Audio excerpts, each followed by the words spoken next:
Auntie Claire, nabibingi ako sa iyong katahimikan. Ano na namang kabalbagan ang sasabihin mo dito sa report tungkol kay Paulo Tantoco na kumpirmado sa police report naroon kasama sa kwarto kung saan namatay si Paulo Tantoco, doon sa same kwarto na nakakuha ng supot ng cocaine.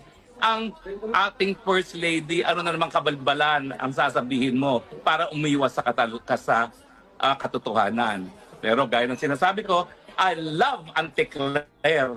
Mapapabilis ang pag-alis kay Marcos dahil sa kanya. We love you. Huwag kang aalis dyan. Kailangan ka namin ng mas mapabilis ang pagpalit sa tao na walang kakayahang mamuno.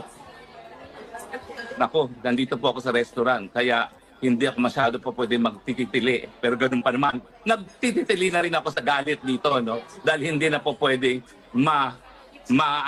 masuppress yung damdaming galit na galit ka na.